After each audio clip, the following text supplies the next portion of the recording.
Good evening, everyone. Welcome to the April 17th Abington Finance Committee meeting, April 17th, 2019. We are meeting tonight. We will be meeting in a little while with the South Shore Votech School. The superintendent, Tom Hickey, will be joining us in a little while. Before that, we are going to meet with our town manager and potentially the town accountant, depending on her feeling and the town manager's whim of whether or not he wants her to join him at the table. You can chime in as necessary.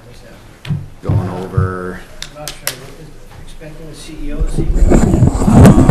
That is always a question. So. Okay. So the agenda for this portion of the meeting is to go over the latest status of the budget and then the special and annual town meeting warrants to start to get in shape on this. And last week we gave you a budget document that has not changed. I don't know if you want to go through, why don't we go through the warrants first, if you don't mind? Is that easier for you? Okay. As always, we should start with the special. Yes. So, okay. Let me just go ahead, Matt, or what? Absolutely. All right, Article 1 is a transfer of funds to pay for the, yeah, she knows I'm going to mess this up badly. Abington firefighters, there's a contractual benefit in their contract, which is, where else would a contractual benefit be, I suppose? There's a health and safety fund that the town is supposed to contribute to every year, in addition to whatever they would put into it. Kind of an odd provision, but we didn't actually fund it last year. It kind of slipped through the cracks, so this is an unpaid bill. Is that something that we have remedied for the FY20 budget? Yes. So this is something that we will pay one time Right, here right. in the special, but we have adjusted the budget appropriately for it. Right. Good. And as a prior year bill, it does take a 9/10 vote of town meeting, although I don't think that's ever been an issue with these parliamentary things. The next article is one to fund, as you can see, if you can read through the draft, post-employment benefits for two employees, one from the water department, the other one municipal employee. And that's basically, sick leave, vacation, other payout benefits, so. And that will be coming jointly from the water fund, the water enterprise fund, as well as the general fund.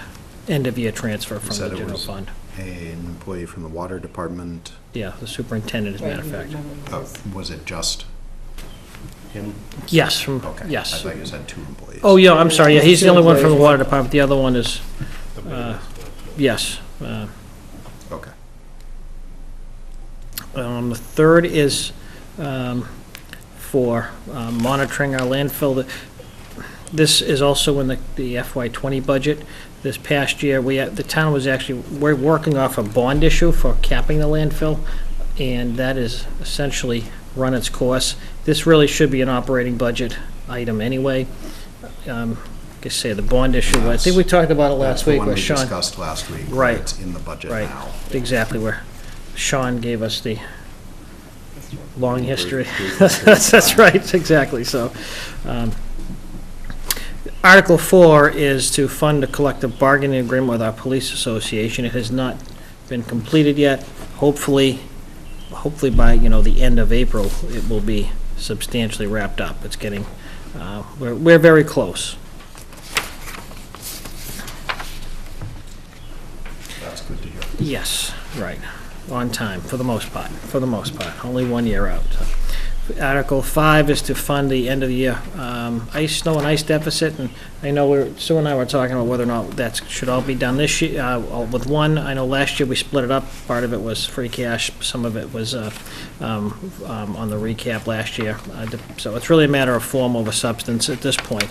What's the number now, 350? 341, I think. Okay, all right. So once again. Last one killed us. I'll say we would only Yeah. wait till that last Well, minute. fortunately, there's, no, I won't say it. Rick. I won't say it. Rick, we I know. said we were done, and then Yeah, I know. it's Rick's fault. I'm a weatherman. I get them right half the time. Article 6 is the rescinding of the ambulance enterprise fund, which everybody knew that was coming. Article 7 is essentially transferring money from the golf course retained earnings to fund the golf course through the rest of the fiscal year, as well as, I'm sorry, no, that's the capital next one. items. This is, the capital items that they need to get, say, up and running. They're pretty much almost there now, waiting for town meeting to transfer these funds, but they're operationally already moving ahead from the salary line item. So, I don't know if you have questions. The point of sale system is basically the financial money management system for, the concessions, the bar, as well as the greens fees. The lease agreement for golf carts kind of speaks for itself there. We talked about that when they were here. Sure, and the equipment, specifically what equipment are we talking about? It's the equipment I get that them mixed up. the management company left behind for us to Okay. purchase. Very good, thank you. So basically maintenance equipment. And then the next one is to transfer the funds to actually for the operation of it through the end of the fiscal year. The end of the current fiscal year. And for fiscal year 20, these will all be through their enterprise account? Correct. And those are still through their enterprise accounts as well Okay. when you do the motions, but Okay. it's basically things that they need in order to get their startup costs for this year.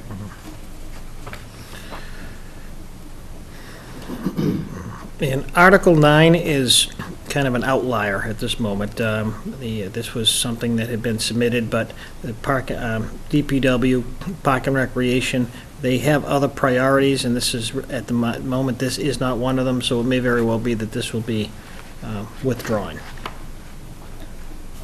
Wasn't the community preservation wasn't doing that? No, They didn't approve it. they had submitted, Oh, but it okay. wasn't Yeah, 'cause approved there yet. was something about them and Sure. the bridge, yeah. Mm. Just for point of reference for anybody watching, where specifically is this? This is at Island Grove, Okay. yes. Oh, okay, I Yes. was thinking Yes. of, I think community preservation's doing. Doing the. Yeah, That's this- correct. This is what I was. Bandstand. They are doing that, Yeah. right, Yes. okay. No, Oh, I didn't can- realize I can this was see the, Island Road.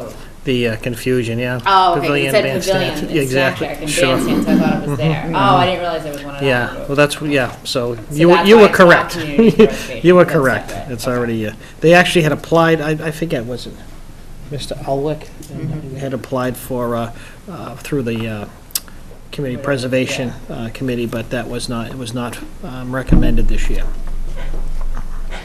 Perhaps next year, it might be, so that's why, I don't know that this is something that people will be recommending, either from here or from here, so whatever the case might be. Article 10 and 11, respectively, transfer to stabilization and OPEB trust fund.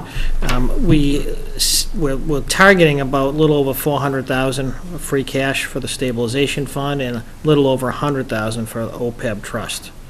Whether or not we can do a little more remains to be seen based upon how some of these other items shake out, as well as perhaps what the updated cherry sheet may bring, which looks a little more positive, but once again, until it's done, you Until want we to... have Yeah, more final numbers. exactly. We're always Exactly, trying to be cautious with that. exactly, but it's looking positive at least, so, So a question that I would normally turn to Dr. Tyler yeah. on. Typically, there's been a percentage that we've tried to put, a percentage of free cash that we've tried to put in there.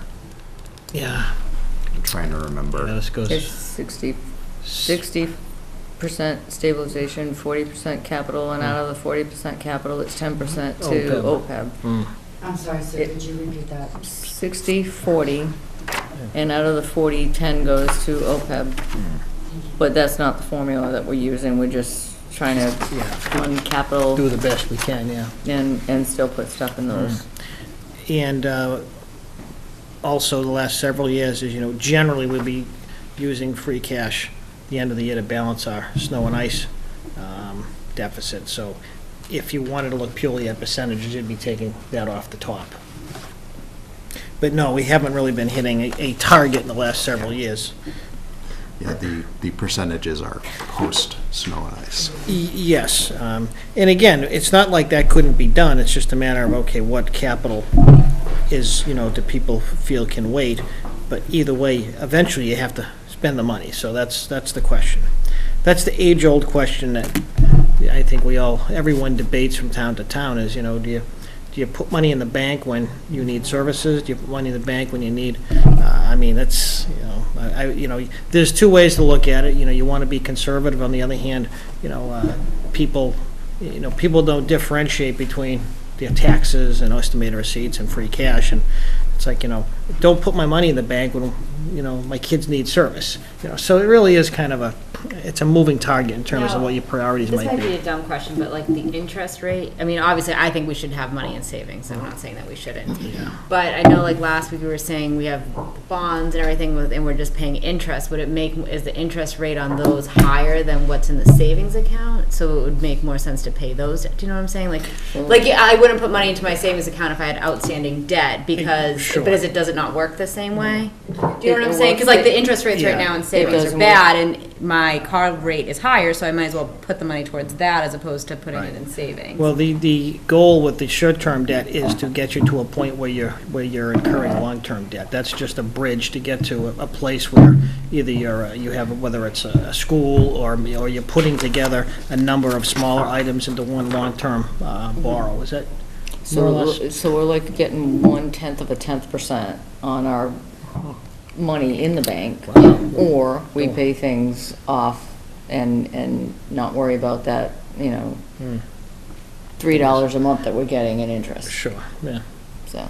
And is that like a government mandated thing, or? It depends on our bond rating. And our No, bond sorry, I rating is meant actually, I meant the amount of money we can make off it in the bank. it's not based on the, government, it's based on our bond rating. Yeah, but I think you're talking about Like the interest rate? Yeah, I'm arbitrage. sorry, Yeah, the the interest savings. rate. You guys that we probably can- aren't allowed to like Savings go to like interest. different banks, I'm Yeah, assuming, and there's- find the best But- rate, yeah. But no matter where you're going right now, Yep. you're getting literally nothing for your money. Mm, Yeah, no, the You interest. can put Yeah. as much savings as Yeah. you want in there and you're getting nothing. So realistically, Should we be? We should be paying things That's what I off or mean. Paying for- buying things Yeah. instead of putting money in Right. the bank. Right, that's a good point, yeah. I just, that's what I would Which do you- for my you- home stuff, so I just didn't know Sure. if there was, not that like I said, I think you should have money for I a know. rainy day, but if we're making $3 a month and we're paying hundreds of dollars in interest a Sure. month, it doesn't, to me, make sense to make $3. Right. And, just. to If you pay get, them. like I said, if you have capital needs, Right, buy pay them. them, buy them Buy instead them, of right. doing like, sure, yeah. And for the most part, that is, what we're doing. this year, Yeah, okay. but again, it is, it's hard to say there's a right way to do it. no, You yeah. know, And there's different rules and. yeah. Okay, so like I said, that's the target with stabilization in OPEB at the moment. So we'll see how it, I don't see that changing, basically $500,000 between the two. And the free cash number is what? I'm sorry. This year, Sue? 24? 1.4, okay. All right. Anything on the special? So Those The are dog pretty. park just back to, and the dairy farm, or are those gone? 12 and no, 13? that's on the, no, that's on the, The annual, oh, I'm No, sorry. it's on yep, the no, special. you're right. You're right. That's it, I did. Unless We they're usually, gone. no, we usually end with Oh, okay, I'm like, Yeah. there's two more. stabilization and free cash. Oh, And I okay. was- I was like, Okay. unless they like this was drafts, I didn't know if they were already Like who's gone. throwing this in at the last minute? Yes, okay, I'm sorry. The Dog park? The dog park, we, after the Stanton Foundation grant and the local contribution, private contribution, the project is running somewhere between, we're estimating in the $20,000 range in terms of additional funding needed. One of the things, though, that isn't provided for at all is hooking up water and electricity to the site. So we don't know yet exactly what that's going to be. So that 40,000, that's a heavy number. That's a heavy number, no question about it. It's probably going to be more like half that. But once again, we don't want to get into a position where we get through a town meeting and then turns out, we need, pick a number, $6,000 for electricity. Now, will DPW be maintaining? Part of the funding is actually for maintenance Okay, for so- like 2 years, but eventually the town's going to have to find a way to maintain it. And the last article. Last one is Griffin's Dairy. professional survey of Griffin's Dairy. Okay. That comes back to, some of you may remember about a month and a half ago, we had a meeting with the Little League to try to deal with some of their playing field issues, Yep. both on the short term and the long term. One of the things we discussed with both the DPW and the Griffin's Dairy Committee, as well as the Little League Board of Directors, was deciding or determining whether or not the playing fields up there, they were intended, well, they weren't intended, but the initial thought process was multi-use soccer fields, soccer, lacrosse, whatever the case might be, but those don't seem to be what the community needs at the moment, so we were talking about doing a survey to determine whether or not there's enough space up there for 2 or 3 fields. Obviously, delineate the wetlands lines again to, so it's really the beginning of trying to determine whether or not that's feasible for Little League. And you have to do a survey for that? Well, delineate the wetlands, I know the DPW has done, a rough sketch, but it's gonna obviously take a more professional effort than that. Might be something we have to deal with the DEP again, too. depending on- Meaning, sorry. No, I not a, asked, not a problem. did we ever do that? Like Previously. me? Yeah. Like, have we previously? Yeah, done like that that, at thanks. Griffin's Dairy? Have we done whatever you just said with the wetland? It's been years since that's happened. And again, you want to, But meaning that wouldn't change, right? Like, It does change. Yeah. oh, really? That's what I mean, like, that's why I'm confused. Yeah. The house I grew up in was never in a flood zone, and now it's considered in a flood zone where I grew up. We never had a flood. No, but I mean, Yeah, like, the wetland wetland. tables Oh, I change. guess. Yeah, so Yes. there's a swamp across the street, and now it's considered flood risk. I Because the gotcha. wetland, the tables change apparently, so it can change. So And that's- We're not near, I grew up in Braintree, so. so that's a piece of it, but Not also where we are. getting really a sense of, mapping and, spatial relationships to see what's possible. Whether or not it's, 2 fields or maybe 3 fields. I know the Little League would like, ideally a three-field complex, but it's too early to tell if that's feasible, because one of the, I think we all know that site is supposed to be, mixed use, recreation, passive recreation, active recreation, preservation, and how much can you do on one site without, losing the character of everything you're trying to do? But you have to start with something, and this would be, we had agreed to, with the Little League Board of Directors, that we would submit an article for this purpose. Does Little League, do you know, does softball too, or just for boys? Oh, girls can play Little League. Girls- I know there are there's girls baseball, that there's do play in softball. Little League, Right, but but I there's a don't know. softball, like, is that all run through the same? I don't know, but I would doubt it. No? I would doubt it, yeah. Too bad we don't have somebody with a history in recreation here. Well, if you would like me to address that. I'm just curious, because the boys had all these fields. So the girls do use some of the fields, Okay. but they're usually designated as like softball fields, so these are the softball girls fields. And So maybe baseball- you'd have one baseball, one softball.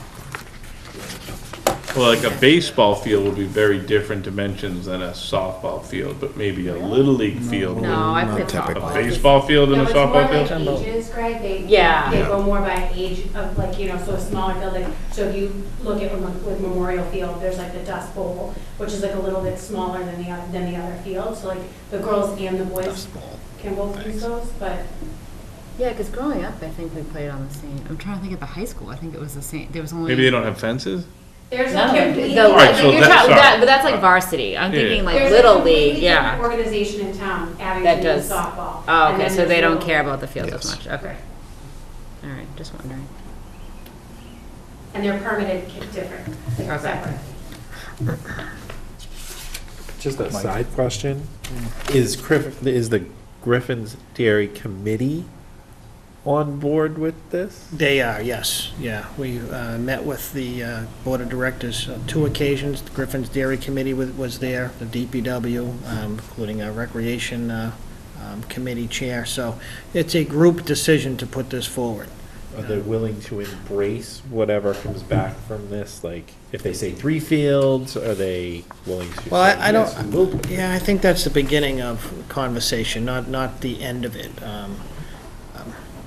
Like I said, I don't think, the sketch that the DPW has done has 3 fields, but that 3rd field, as I see it, could become a problem, and not in terms of wetlands, and also in terms of, does it encroach upon the other activities that the master plan a few years ago cited as desirable based upon the community input. So I don't know, Mike, I don't know. But I think ultimately it may be one of those priority decisions in terms of, what's the best thing for the site. As you know, it's not like there's a lot of locations like that. So once you lose the character of it, it's hard to get it back.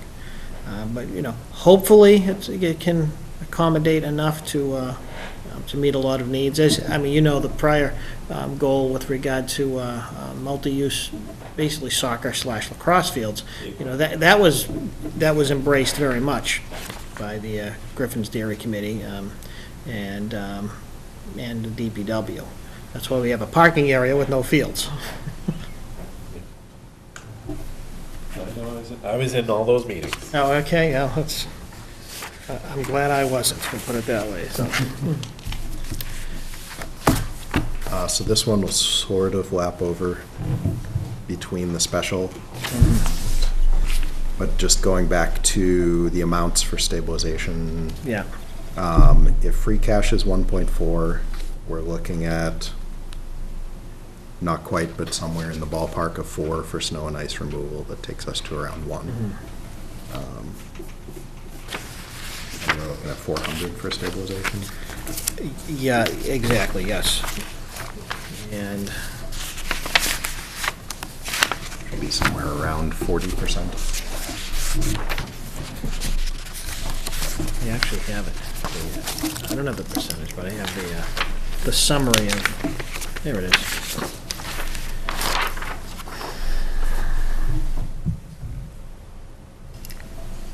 That doesn't tell me the percentage, but, here, you read it, you wrote it. Yeah, 410 for Right, stabilization, and 102 for OPEB.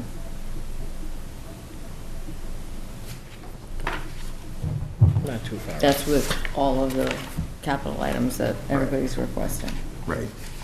And we'll go over those. Yeah, soon. so this is, this is backing into a number, not identifying it off the top and working around it. Right, so that's, I think, where I just want that in our heads as we move forward towards the capital Sure. items, so that we can look at that. Okay, We move to the annual. sure. Does anyone else have questions about anything on the special before we move on? Obviously, we're not voting on anything yet, but just kind of laying the groundwork, getting our brains wrapped around. Do you want to move past 1 just for the time being, so we can, One would be Back to the budget. the budget, yeah? Yes, we'll come back. Okay. Article 2 is the town clerk, as you know, is an elected official. Their salaries have to be voted specifically by town meeting annually. So this is, It's my most favorite moment of the year. yes, but. When she gets to ask for a raise to Right, the entire right, town. but fortunately, the public doesn't make her speak to it. They were very good to her, and she's still, I think, by town clerk standards, she's certainly not, she's not at the median yet even, so we'll leave her alone. No.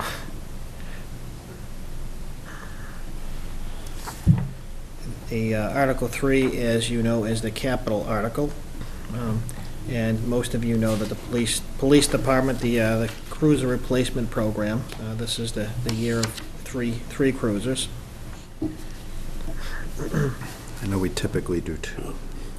Yeah, it's like a 2-2-3 Yeah. rotation, yeah. And do we know what the breakdown is? Are they all SUVs or sedans? Actually, that's a good question. I don't know exactly what the breakdown is. Trying to remember when we Yeah. talked to them. Yeah. I think that Must the be all those chief, Explorers. I think the chief had Yeah. said that they were SUVs. Yeah, I know that, I don't know how quickly that, the sedans don't have the same, can't take the same wear and tear as the SUVs can.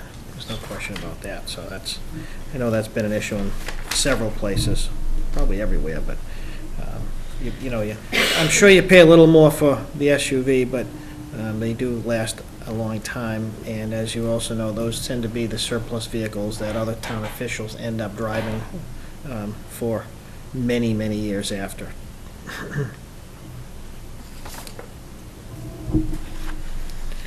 The election, Leanne has already discussed this with you, but this is to replace basically all of their voting machines, which are quite aged and need to be repaired very, very often these days. And I don't know, these go back, a decade at least. These are like a generation old.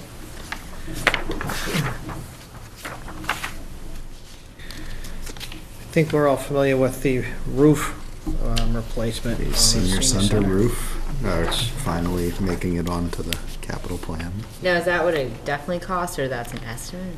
The estimate is about 125, but there is additional funding, grant funding available that can help offset this. It's gonna put the It's a big seniors to building. work. Oh, is it? Yeah, We'll be up there roofing. Yeah.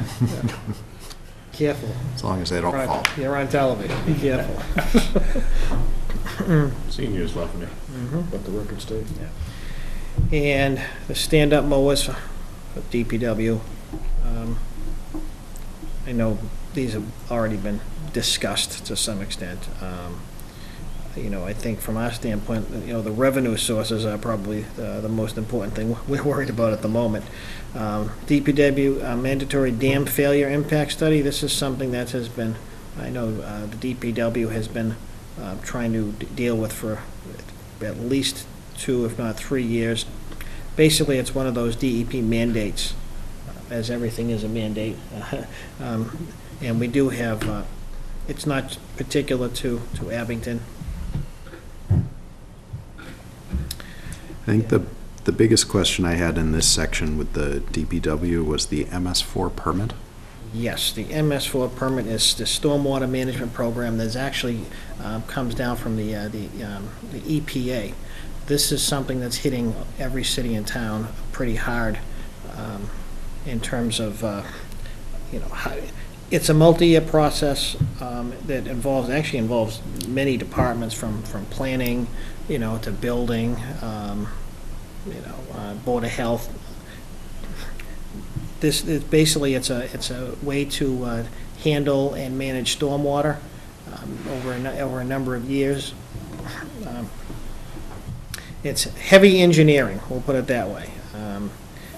And this is happening all over the country at the moment. This isn't peculiar to Massachusetts, but it's basically managing stormwater throughout the community. And that, unfortunately, is expensive, and that's what the MS4 permit is, S means stormwater. So at some point, you have to be permitted, which means you have to be on a program to reduce and make sure and clean your stormwater. And this can happen in, steps probably over about 5 to 7 years. But unfortunately, we're not getting money to do this, so, and it could put a lot of burden on the DPW too, in terms of how they, deal with surface runoff as well as, land movement, earth movement around bodies of water, as well as, and I say I mean anywhere near bodies of water. So, and so it's kind of in its early stages, in this area, but it's been coming for several years now, and we've been dealing with our engineering consultants, and now it's time that if you don't get on a program, so I can get some more information to the finance committee on that. I don't think you'll be happy about it, but I think Who does this permit get paid to? The EPA. And Well, again, we have that's not, again, this isn't for the permits permit. water. This is for the engineering work to assist with MS. So the MS permit is for the engineering work to bring us up to. Correct, to get The a, latest version of the EPA code. That is correct. For stormwater you've management. crystallized my thoughts, yes. And like I said, we'll get you some information on this, just to make you even more cynical about. So they're getting- essentially charging Yeah. every town at least. They're costing us. Ballpark of $100,000 Yeah, they're costing us. And- to adhere to their Yeah, rules. and this is probably gonna be, this isn't gonna happen in 1 year, this is gonna be over a number of years. So, like I said, I will, not to, be too daunting, but we can forward some information to you on this that's, we'll put it this way, that a lot of departments are involved in this, and nobody's really happy about it, because it's not, as you might hear, it's not in anybody's job description. When you say a number of years, does that mean that we can expect to have to pay to the EPA a similar amount annually? No, but again, this isn't being paid to the EPA. This is what it's gonna cost the town to engage the professional services to meet the requirements of this permit. Okay. And we're already in our third year. Yeah, but we haven't spent money though, really, this is where it's starting to get expensive. And we have to do this, Yes, yeah. or Or we'll probably get fined by EPA. would it be less than what we would pay? I'm only asking. Eventually, no, I mean, you have to do it. It's Yeah, not like, okay. you can't get fined every year until, sooner or later, it's gonna be more expensive. Yeah.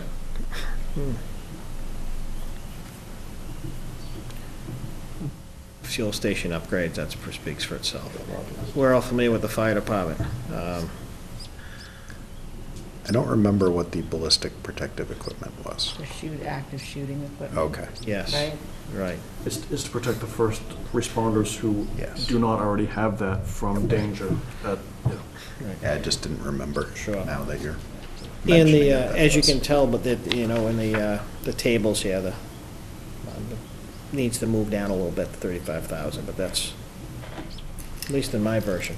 I know we've had so many different versions. Looks right in mine. Oh, is it? Okay. Yeah. All right. Now, with the granite curbing at the town hall and library, we did some of it last year. Some last year. We're Yes. doing some more this year. Yeah, we still have, I believe, $70,000 to actually resurface the entire parking lot area. One of the things that's on here, which is doesn't have a, roof replacement tentative, we did have a roof inspection done, and, that's not, we didn't believe that was gonna be an issue at this point, but it is, again, 20-something years old. And the library's been doing theirs every year now for several years. We thought it wouldn't be a bad idea to do the same.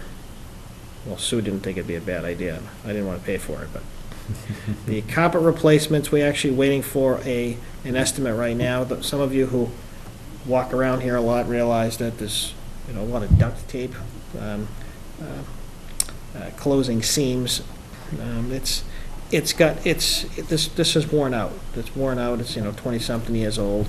It's not just that it looks bad, but, we really do have, people dealing with duct tape, it's pretty bad. So hopefully, again, we're still waiting for an estimate on that, so we'll have an idea of, once we have an idea of what it costs, we can see if it fits into this, the overall spending plan in some This fashion. year. When something like that happens, like for the floor, is there like a person that everybody goes to? Not like that works here, but like, is there a carpet place that, I don't want you to have to deal with duct tape. So like, is there a carpet place that could come in here and like help out that until we get this done? Or is it just we throw duct tape on it? Okay, You may. okay. So, yeah, we basically throw duct tape on it, but the new carpet that we're looking at having replaced are in squares. Yep. So if there is something that's Carpet not, tiles. like 18 by 18 tiles, so Sure. if there is something that's not, that you Yeah. can't clean, or it doesn't look good, or it's Yeah. not mending well with another, you can pull the tile up and you can put one more down, Yep. instead of having somebody come in to replace a whole room of carpet. Yeah. So, we're looking at, We did that at my church. hopefully, Oh, hopefully within the It's next couple much days, we more can get an estimate on that. Long-term cost effective. Yeah. And is It'll that, be it won't cost so much in the long run to have fixed. yeah, And we're looking not just here, but the library Yeah. as well, so we're gonna do the both at the Hopefully it'd same be nice to time. do them yeah. together. And what if, like, again, I don't know, because I don't know where you are in the process, but like, do you buy those tiles up front, meaning the extra Yeah, ones? so you That's what I would mean. have extras, you know, Yeah, supply whatever. closet somewhere or whatever, so whether we have 10 or 20, Yeah. we can replace them. And when you pull one up, the adhesive that's underneath it is Yeah. automatically, it stays there to make that new tile See? adhesive to the Yeah. new place, thing that you put, so you don't have to put new Finishing adhesive notes. down or anything like that. So pull one up, put one down. And Is that more expensive than just laying carpet? no, That's great. Wow.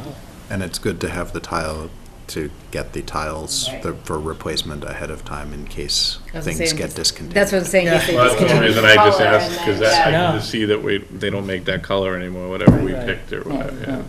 But, you It's know, good to we pick do a have a fairly- great bid on a duct tape guy, if you need. Yeah, Yeah. They're easy to find right that's now. crazy. So, Yeah. that's, if you look around here, there's a lot of duct Yeah. tape. The duct tape budget has been increasing. I noticed it It has after we been. talked Yeah. about it last week.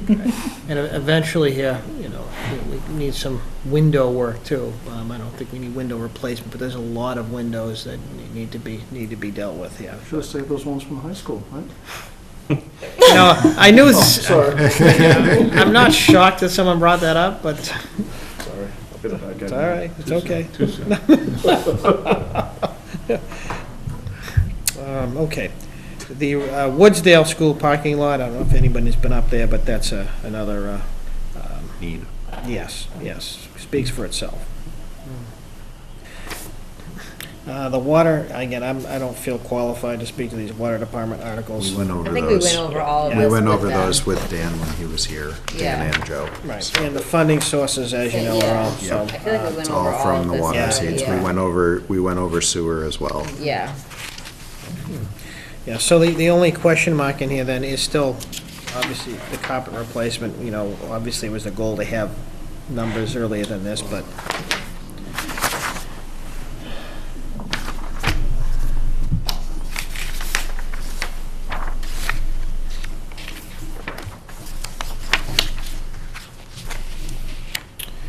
Article 5, is to fund collective bargaining agreements that are. You skipped Article Article four. 4, which is revolving funds. Does this include Yeah, I'm sorry. any, no, this would not have anything for the golf, correct? No, No. because golf is enterprise. Enterprise. And Are there any, oh, sorry, go ahead, Greg. we're good with analyzing next year at the same time, golf, how much it costs, how much we brought in, you know, and are we making a decision at this particular point, or is it not a decision at this particular point? Let's just say it costs a lot. Is it on the table to say whether or not we as a town need that, or is it just going to be, from now on, we have a golf course? And I'm only asking because I don't So- know the answer. Just, bad just to back up to the discussion, Yeah, we already had the golf course. Right. The thing that is changing is before what we were doing was paying out to a outside contractor Yep. to run the golf course. sure.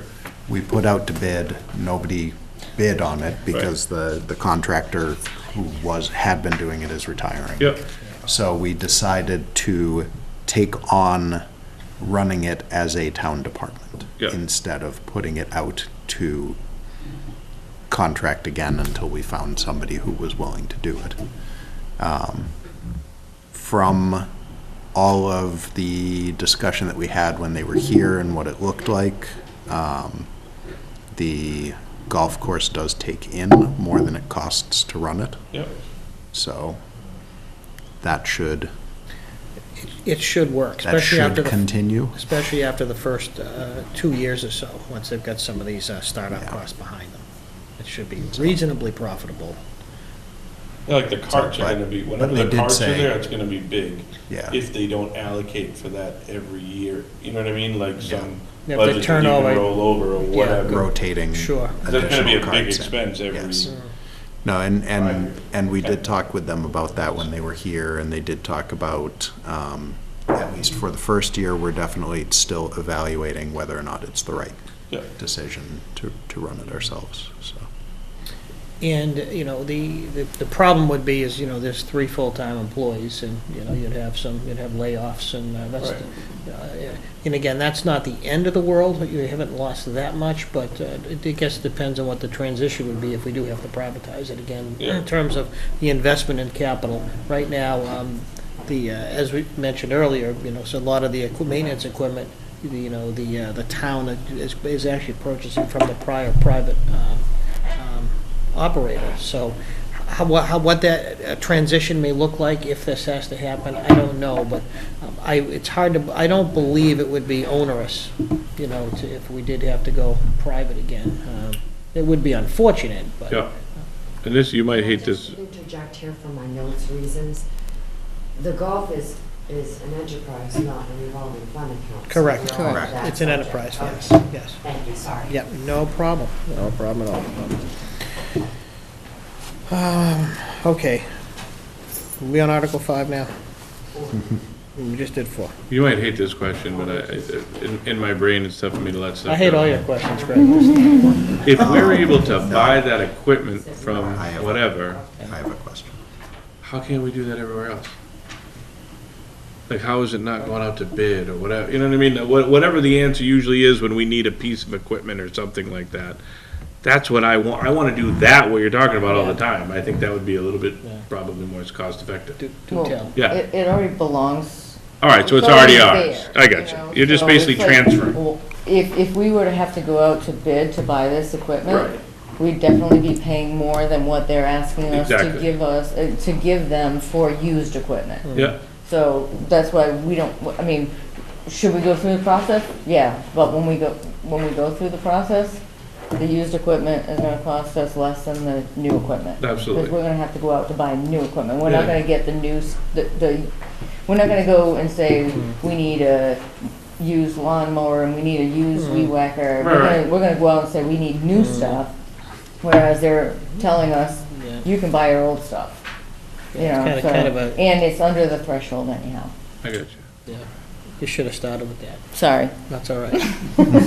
Legally, Under we the do, threshold. legally, we do not have to go out to. That's what I was trying, that's what I I was getting. understood. Because I that, understood it's that. just, yeah, got Well, it. with everything, you know, heard for months here, Well, that, That's everything right. has to go out to That's bid, so right, I'm like, wait, exactly, how did we so- just figure that one? That's I'm like, right. I want to replicate that. we're trying to give you, you know, the old, shh, don't tell anybody, I Greg, got you. okay? Sorry about that. Okay. So I will ask one more question on Article 4, and then I think we can pause as the South Shore VOTEC has arrived, and we can get them in Absolutely. and let them go. That's right. And if we have more to continue discussing, we can. But the question on Article 4, the revolving funds, are there any changes, any additional funds, any funds going away, any increases in Well, limits? there's one that's going away, that was the $1,000 police department revolving fund. That was for, Marijuana.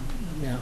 Can you be more specific, please? Marijuana. Marijuana. Can you please be more specific? Marijuana fines. Okay, yes, thank you, okay. And Because that you was don't only- have to have them anymore. That was only $1,000. And- The other one is a revision on the split for the building permits. It was 60/40, it's being, I'm sorry? 65/45, I'm sorry. And it's being reduced to 50/50. I don't know. 65/45 is over. That's It 100. was 65 into the revolving and 45 to the town. The general And fund, now yeah. we're, the general fund, so Right. now we're doing That's 110. 50/50. That's 110. That's the only reason why I'm saying it. 65, It just 35, doesn't add up to 100. 55, 45, 60, 40. I wasn't even, I 65. was All right, just saying it's sorry. 110. You're really Probably using- right, 60, no, wait. We could really use an accountant. All right, we're on camera. All right, Chris, so it's can you going, beat it's that? going to 50/50. Yes, it was, That equals But 100. it's still funding all of his salaries that he needs to make sure that he can get everything Yeah, accomplished. Building permits are at such a, coming in at such a rate that, like I said, you're basically building up cash in a revolving fund that you can't use. And it's supposed to be used for salaries. It's not a slush fund. You can't use it. You can only use it for certain things. So building up funds in a revolving fund that you can't use makes no sense. And So, that's basically what it's been doing. Yeah, That makes sense. okay. All right, so we Take a will put break. the annual town meeting warrant on hold and invite our friends from the South Shore Votek to talk to us now. I was actually trying to check him out. I believe he is away on vacation. I should know it was like something that we had on 10% Good evening. Good evening, Matt. How are you? Great, thank you. Good to see you. Good to see you, too. Hi. Thank you. Oh, Thank you.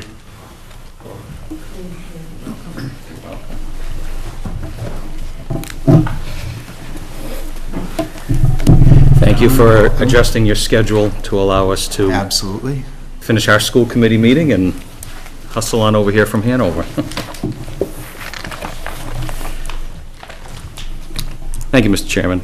So I'm joined tonight by your representative to our regional school committee, Tom Petrozelli, to my right, and Jim Coughlin, the district's secretary treasurer. And I'm Tom Hickey, superintendent. The handout that I've given you is very similar to the format that I would have given you in the past. I've been able to bring you budget proposals since 2011. I'll walk through, I'll cherry pick a few items, but I would encourage, if you have any questions, be happy to, please interrupt, and I'd be happy to address them as the thought crosses your mind. The spiral-bound booklet will unpack in greatest detail the breakdown of various budget lines. Inside the spiral bound, you'll find a few loose leaf pieces of paper that I'd like to direct your attention to. The first one is a single, kind of a summary of our goals and accomplishments and headliners. It's my attempt to summarize the presentation that I made to our school committee back in December, and that full presentation you'll find as the next stapled document. That's where you'll get to see what some of the budget highlights are in a little more detail.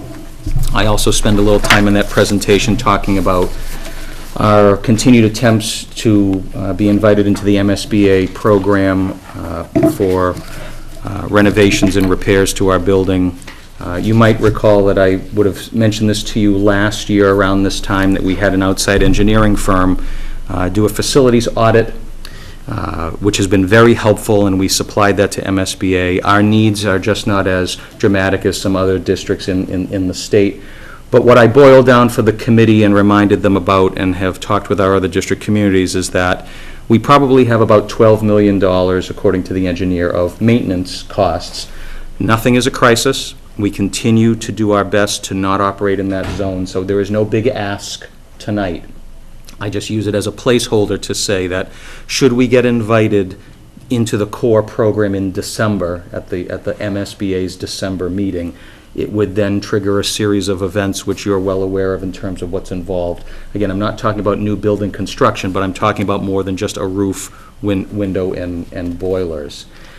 What you've been good enough to help us with over the years and support us on is that I believe we have sufficient funds in the stabilization account that should we be invited into this program, we have funds available so that we would be able to come to our respective 8 town meetings only asking for support to proceed with a feasibility study. It would not lead to an unexpected increase in assessments. The timing would not be right. We would have just been coming out with, say, a fiscal '21 budget, and then to all of a sudden say, oh wait, we want a do-over.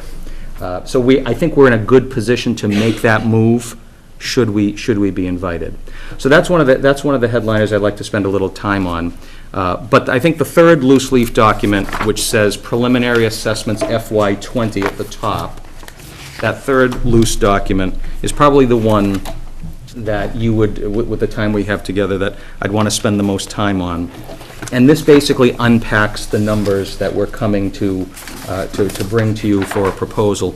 It, by the way, is, the first page also mirrors what's on the inside cover of the spiral-bound document.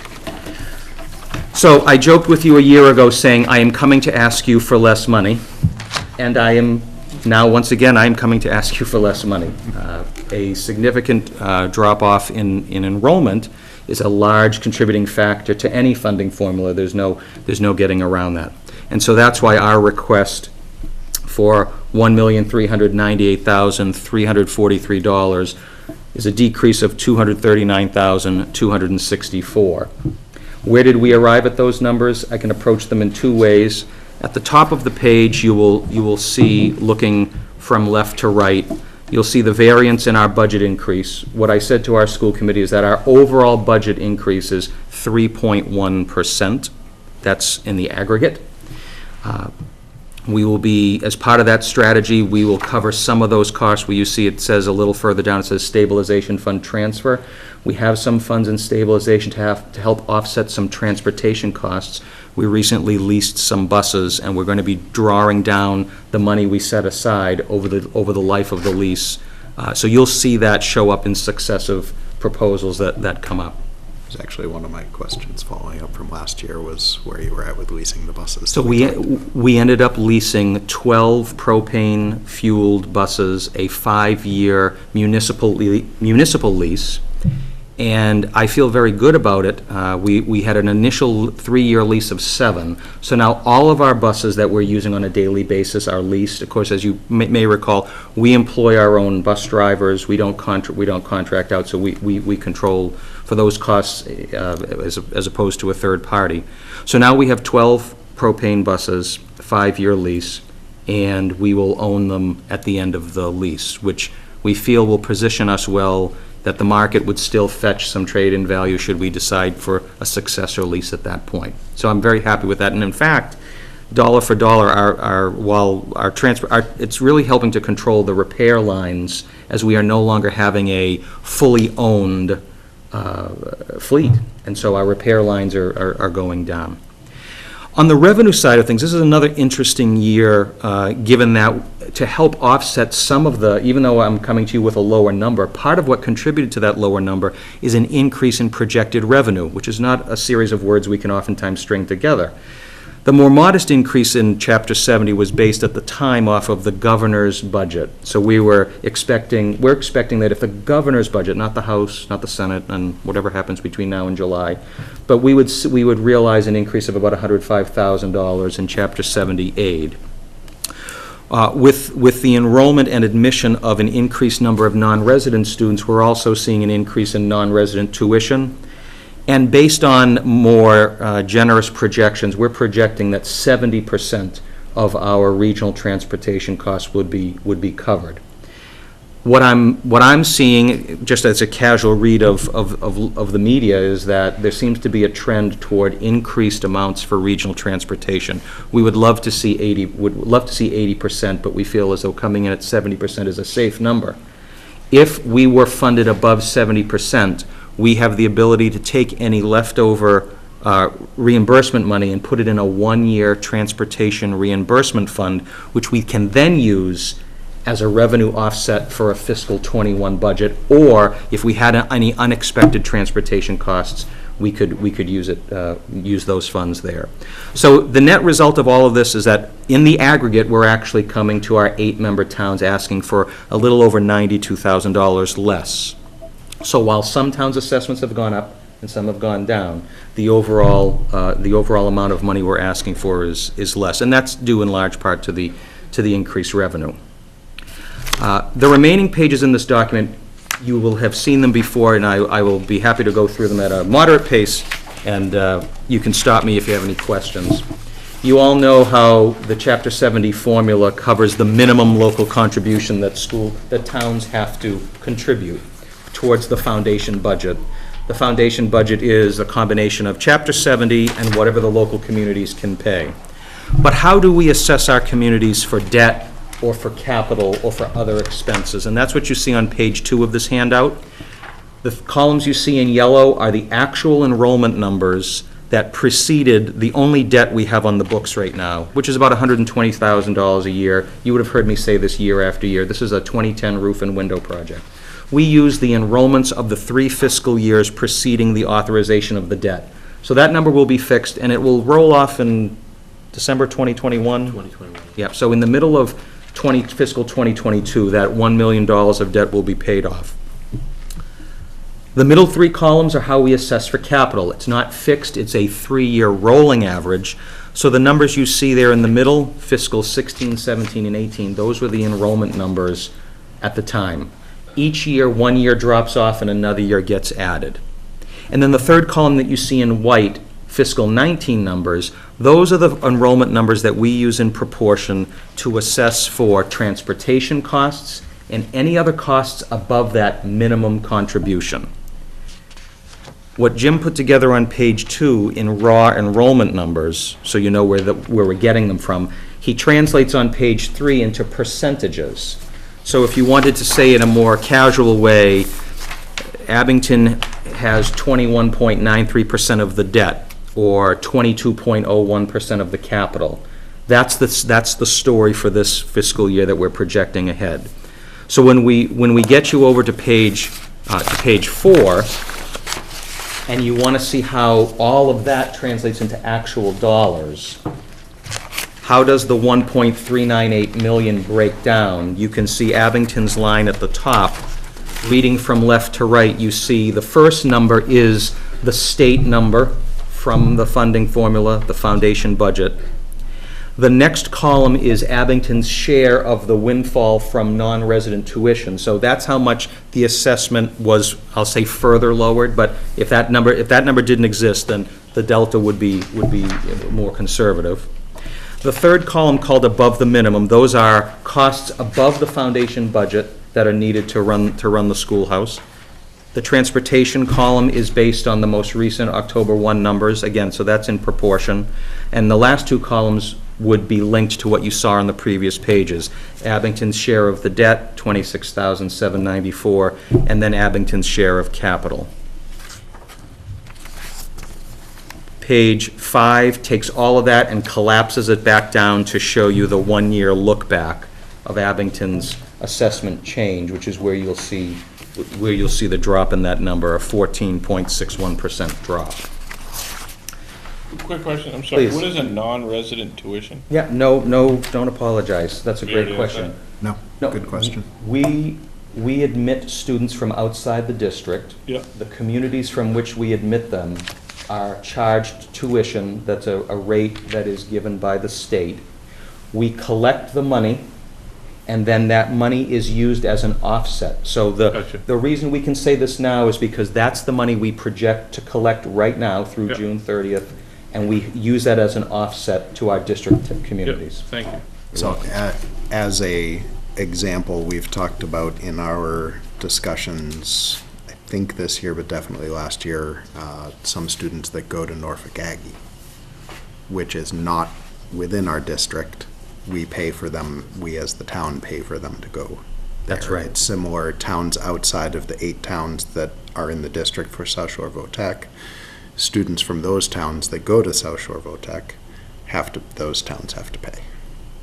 Is there any reason that somebody would be doing that? I was gonna say, does their own towns not have a VOTEC? That's right. Oh, okay, I didn't realize that. Yep. That's why.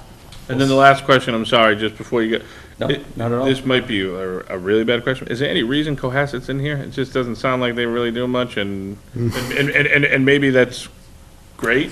Yeah. Whatever they're doing, but. Cohasset was one of the 6 founding towns back in 1960, Okay. and you're absolutely right. I'm only thinking like maybe you send a bus out there and it costs a lot of money, and you know what I mean? If they pick up a kid, you know, there's a whole. 3 kids. Again, I have no idea. 3 kids, whatever. So I was just thinking, Might not be if on the bus. the cost is kind of crazy on that, do you think there's another? You can't, yeah, but what do you do? One of the ways we're trying to control for transportation costs is that we have an intermunicipal agreement with the town of Situate.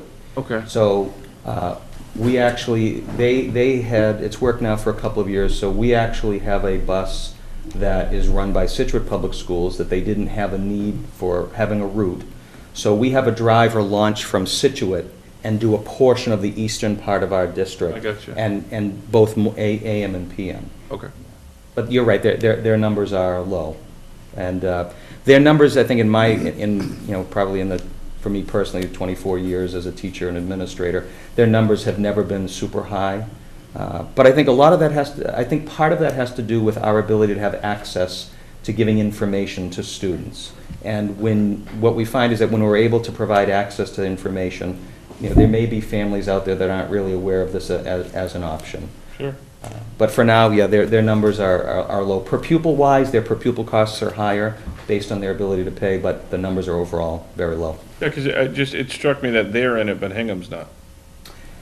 Yes, and that's probably more of a history lesson at the time when they were looking to organize some of the historical documents I've looked at, that was something that was talked about. So Hingham is an example of a non-resident community who might have a handful of kids here and there that could apply to come in. Okay, thanks. Sure.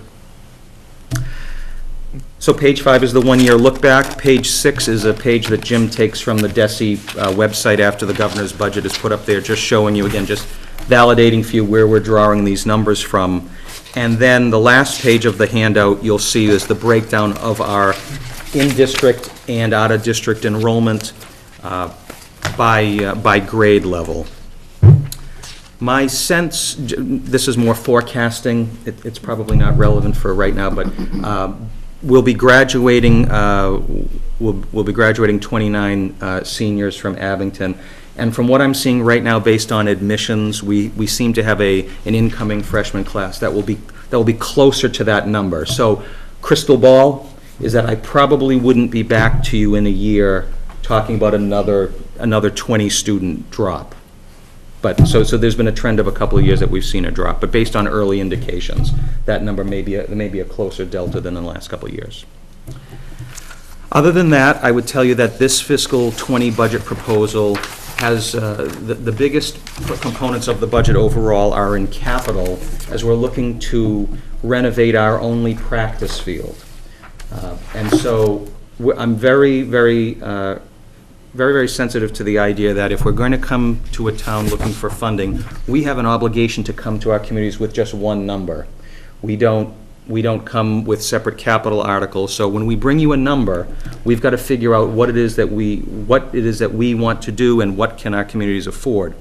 So if you were to unpack this year's number, the operating budget is actually a little bit lower than last year, but a lot of dollars were shifted for one-time capital. So my hope is that this summer and early fall, we will be repairing, we're basically going to redo the practice field, we're going to put in proper drainage, and as a cost offset in the long run, our new horticulture and landscape construction program, the teachers and students in that program are going to take responsibility for the maintenance of that, which I think, as with anything else, you invest in something long-term, what's the maintenance plan for that? And our spring sports reality is that a little bit of rain right now means that the baseball teams are playing at a local field in the town of Hanover. The folks in Hanover have been very good to us, but sadly we're not able to play a lot of our JV and varsity baseball and softball games on the current field. So I hope that'll be a big deferred maintenance item we'll be taking care of with this budget. And I guess the other headliner that I'd point out to you is that we will, as part of this budget, contract with Hanover Police to bring in a school resource officer for about 12 hours a week. So I'm very pleased with being able to build that in as a cost in this budget. And just to backtrack for just a moment, the horticultural program that we started at the school, obviously that was to increase our availability, but the way it affects Abington is you don't have to send as many kids over to Walpole. Right. They have a place to go to here. And that should increase enrollment, but it also saves the town. But it's shifting from out of district to in district. By offering a specialized agricultural Which we program, prefer. as Tom's saying, we think it will provide a shorter commute and within the district for those students that are looking for that kind of education. When is that new for this? We've got freshmen and sophomores in the Okay, program, so so this is, years we're in our old. second year. Yeah. I think the year before you were Yeah, I was on was when we first talked Yeah, about talked about starting it. that program. Right, so I'm very, very But pleased with how that's definitely- going. definitely seems like a great thing to be able to offer. Yeah. And I think Yeah. the field, and redoing the field and maintaining the field will be a very good learning opportunity. Yeah, we try, as much of our campus that can be our curriculum, so if you were to drive by the school right now, you'd see Kubotas, and they're also helping dig trenches so our electrical kids can run conduit for mini-split units that our HVAC kids are installing. So it's wonderful to look out the window and see it in action. Yeah, that's great. And it does obviously cut our budget for repairing those fields. Definitely. Right. Do it ourselves. Yeah, that's the plan. And then Win-win. they get good hours too, good practice and everything. Absolutely right. Thank you, Mr. Chairman. Absolutely. What kind of questions do we have for the gentleman? What, kids graduating, right? So I think I was reading something that there's a high job rate, like right away. Yeah, I'm very. They get hired. Maybe you know, but I mean, you obviously know better than me. Well, I'm happy to say that one of the statistics that we're all very proud of is that we've made a concerted effort to increase the number of students being placed on co-op, which is full-time employment on the student's shop week. So we have about, this time of year, you can place juniors in the second half of their junior year, and you can also place seniors. So the last statistics I saw is that we had about 85 students out on co-op. So they're not coming to school on their shop week. And we've reorganized some of our capacity to help support the students find the job, develop relationships with employers, track the necessary paperwork. There's a lot that's involved there. But these 90 students or so have collectively earned almost $300,000.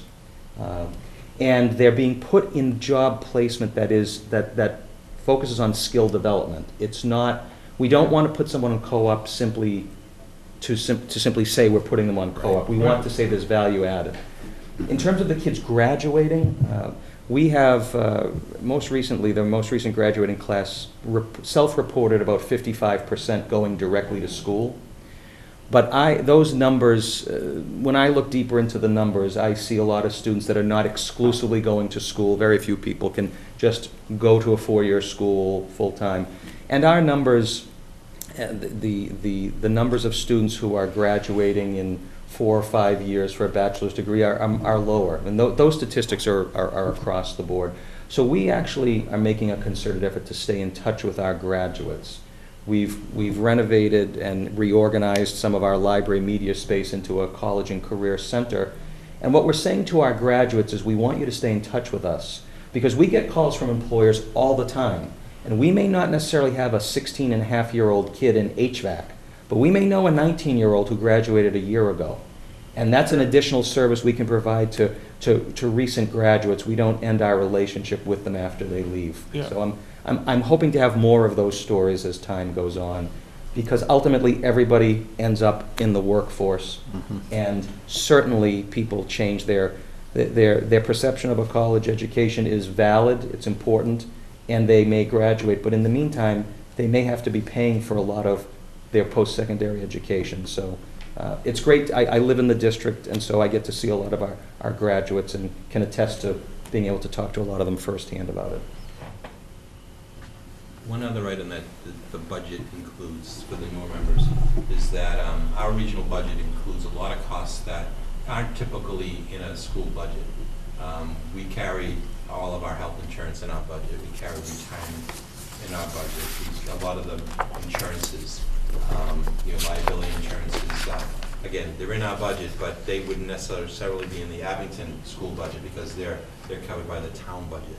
So when you look at the numbers, it's historically about $2 million of items in our budget that are not in a typical school budget. So that's one factor when you compare apples to apples. Yep. So we do carry those costs independently in our numbers. So. Last year we had talked, your current enrollment was 650. You were expecting a little bit of an increase. Do you know what? When we clocked in at for the October 1 report, it ended up at 645. Okay. And I would I would project that that number is probably where things would hold. I get asked a lot regarding capacity, and it's a complicated answer, probably too long of an answer, but I'm starting to see this number around 650 as being what we can reasonably accommodate. And that, we speak to a lot of that in the statement of interest that we submitted. Things like the cafeteria getting a little crowded, having to start lunch at 10:25 in the morning in order to get 4 lunches in, having science labs that were in classrooms that were not originally built to be science labs, et cetera, et cetera. Many of you have heard me talk about some of these talking points, but those would actually be the things that would have to eventually trigger us to say, we've got to look at the numbers we're bringing in. We also have to look at student attrition. We may bring in 170 and graduate 150 or 140 for whatever reason. But if those numbers hold, it does have a ripple effect influence. But I think that barring something unforeseen, a little bit of relief in terms of infrastructure capacity, that's probably where, at best, we would see the numbers hovering. Now, does in-districts get priority over out-of-district students? Yes, our admissions policy has us accepting all in-district students who have an application score of 60 or higher on a 100-point scale. It's only after we reach that point that we would then offer it. Correct. Okay. Yeah. And one other factor is that there are opportunities for students to come into the school in their sophomore year as well. If they do well, because you have to do well. We do have some, we Stuff, accept 170 freshmen. There will be some attrition at times. Certainly. For some students to go back to their sending towns. So we might start our sophomore year off with 160 as opposed to 170, but that means there's room in various shop. And so we do have students from out of districts and local in current districts that join us in their sophomore year because we have a slot in a given shop.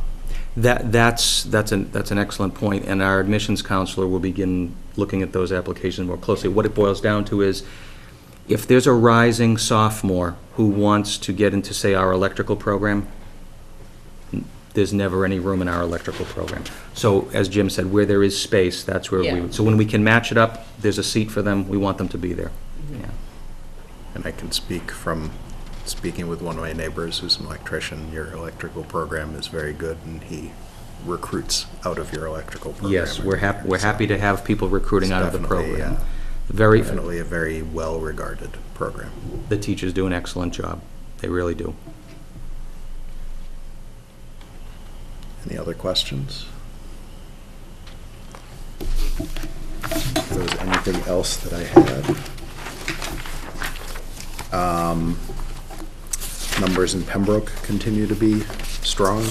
Yes, they are higher. I anticipate that's going to level off and eventually decrease as they've changed one of their policies. They're now requiring that students who are interested in a vocational education would need to apply to Silver Lake as a first step. So my assumption would be that we would see fewer students from Pembroke. Does Silver Lake have a VOTEC? Silver Lake has 7 vocational programs. Okay, Weymouth does that too, right? That's right. Yeah. So we refer to them as similar. comprehensive high Okay, schools. yeah. So you're exactly right, Weymouth and Silver Lake. Quincy also. And Quincy as well. So you can do regular traditional high school, or you can do the VOTEC. The big difference between those types of schools is really the dosage, that where we would have a full day, 90 full days a year, or a shop week, academic week, they probably have, their requirements are a little different. They're probably only having a portion of the day. So that's probably the biggest difference between the two. Yeah.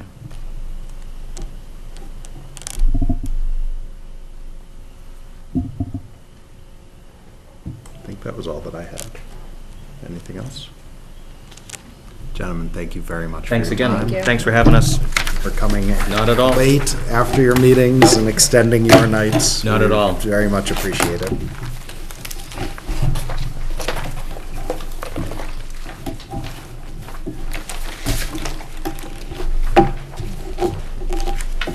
Have a good night. Thank you. You too.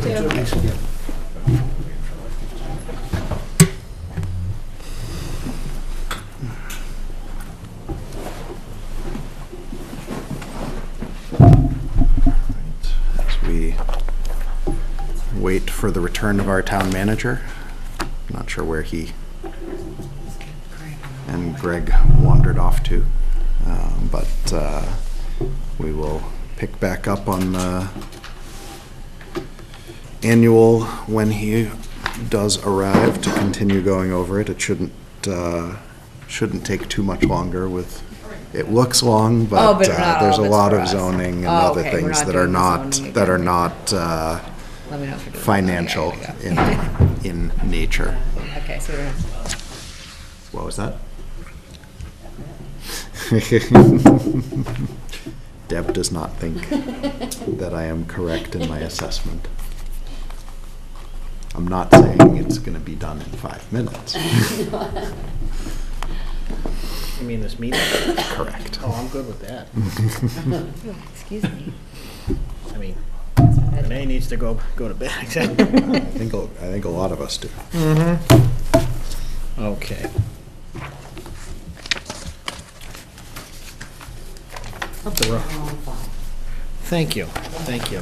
My mother-in-law's at my house, so I want to stay with you guys as long as possible tonight. Again, we are on She's camera. maybe- Gonna say, So I think maybe that'll help. No, you're supposed to say, "Hi, Mom. Love you." No. So yes, we had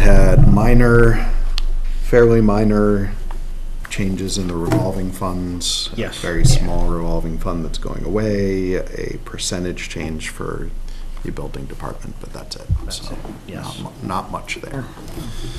Which brings us to Article 5, which is collective bargaining. I've tried to begin several times now, but, yeah, we have, the police is on the special, because their contract actually finishes this June 30th.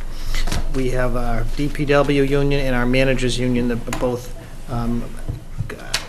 finish up June 30 of 2020. So those are the two that we hope to have in place to fund at the annual town meeting. You just said 3. Well, the police is on the You special. did say 3. So it's police. Police, again, but that's on the special, because their contract actually technically ends this June 30th. So we have to fund the first year, which is the current year, and then the rest of it would be a transfer into the FY20 budget to fund, the year two of the contract. And then it was the clerical And the managers group, Managers. yes. Generally speaking, how long are these collective bargaining agreements? 3 years. Do they have to be 3 years, or is that just our typical No, practice? they don't have to be, no. I think that's fairly common, but that's our practice. Trust me, you don't want to be doing this every year. No. I was thinking longer than 3 Oh, years. yeah, no, They probably don't want to go longer than 3. Okay, Article 6 you see every year, the out-of-district transportation. I know Article 7, the Which committee... is, oh, Greg's not there, which is what we were just talking Oh, about. okay, well, let's hurry. Article 7, you've already been through the community preservation. Yes. And I know I've spoken to Matt about this a couple times, trying to schedule them in here. They came. I know. We talked to them. We had fun. Yeah, I wanted them back, though, remember? Yeah. Okay, Article 8 is the new ambulance that the fire chief is seeking. Whether or not that's going to be done as a borrow or lease, that's to be determined based upon what seems is most cost-effective as we get there. And it doesn't make sense to pay cash for that, instead of borrowing it with the low interest rate and I'm just asking. Yeah, well, not only that, but $350,000 is a lot of money. Yeah, no, I know. So that would make a dent in our free cash, yeah. I think the question that has been raised by people on the committee is if we are evaluating whether or not it continues to make sense to run 2 ambulances, is now the right time to buy a new ambulance? And I would know that say- the ambulances that we have are Yes. not new. Right, keeping in so- mind, as this says, to replace a 2002 ambulance. So let's say, for the sake of argument, the town does ultimately reduce, go down to one ambulance. Realistically, you'd have a front line and a backup anyway. You have to have a backup ambulance. So it's really just a matter of whether or not your third ambulance becomes surplus, and if so, what do you do with it? I don't think this affects the policy decision that may have to be made in future years. There will continue to be a need for at least 2 ambulances. Correct, So- yes. And for ambulances to be replaced at certain intervals. Yes, and as you probably have heard from all the various departments, our vehicles tend to go quite a long time. Yes, they do. Especially- Department That's right, high among them. that's right. When your engines are surplus vehicles from 2 other locales, you know it's probably time. Article 9 is the annual appropriation. Heritage. Exactly. Which is an excellent program. Yes. Article 10 is the, for the hiring of the consultant to do the feasibility study on the Abington Fire Department, which, as part of it, is to look at various locations, determine the needs of the fire department, and ultimately produce a study that gives the town direction. And this is by, architectural firm.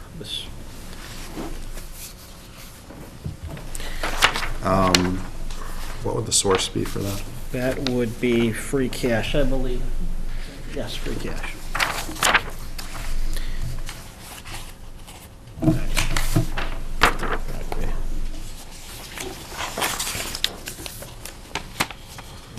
Article Article 11. 11 is zoning, Yes. which I was not able to dig all the way through, but did not appear to have significant financial Yes, it is. implications. Right, I know it is by petition, but it's my understanding that the planning board is in favor of this.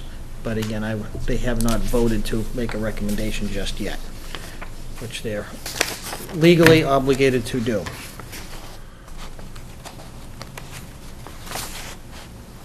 Does anyone have questions on number 11? Or 12, 13, 14, 15, and 16, which are all also zoning articles? They are? Actually, no, they're No, not. they're all Oh, no. treasure. They're not, yes. Oh, they're not?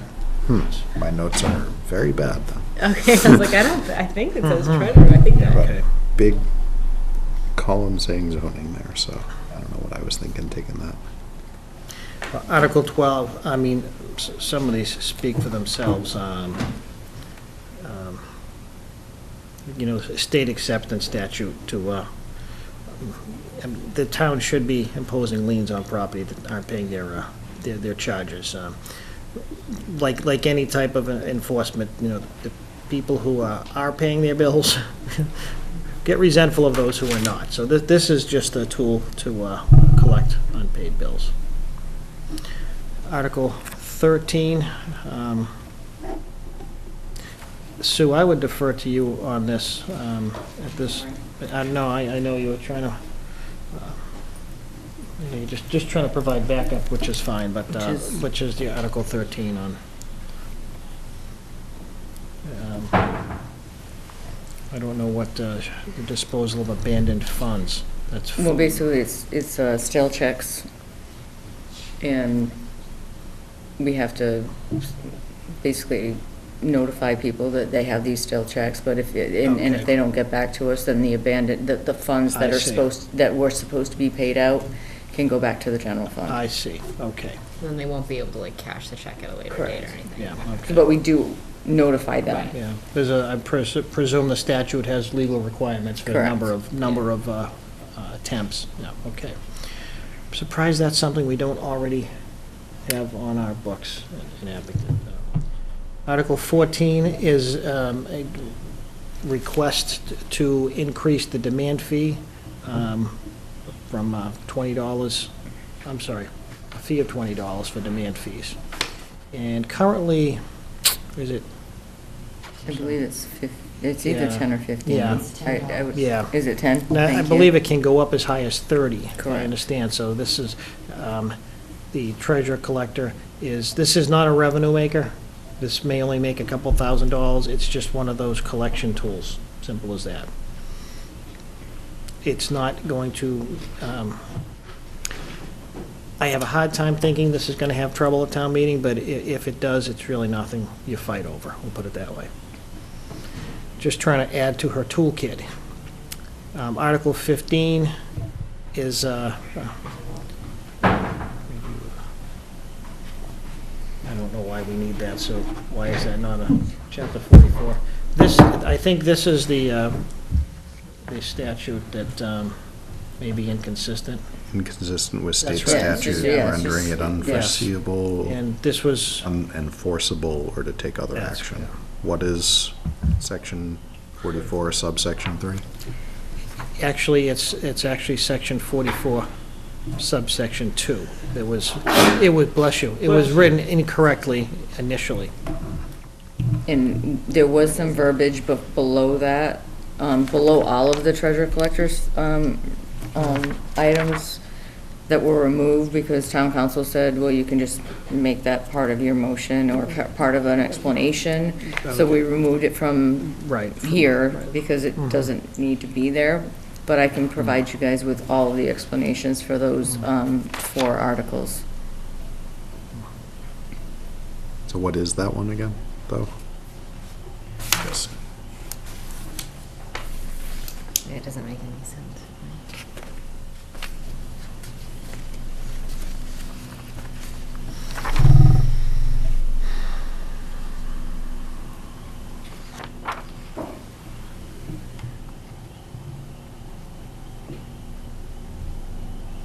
Do you guys want to pass by this for a few minutes? I can go Yeah, no, downstairs that's and fine. That's Yeah. fine. Yep, okay. I know it's been a while since Sonia's been in here. And it'll be a while before she's in here again. So we're going to skip to Article 17? now? 16 was treasurers authorized and Yeah. enter payment agreements with persons entitled to redeem parcels in tax title subject. So we're adding new line that the treasurer's allowed to, Right. Again, part of the toolkit that I'm surprised that hasn't existed yet in Abington.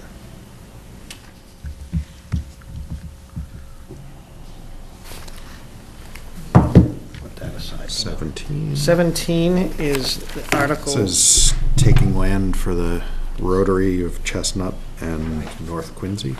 Exactly.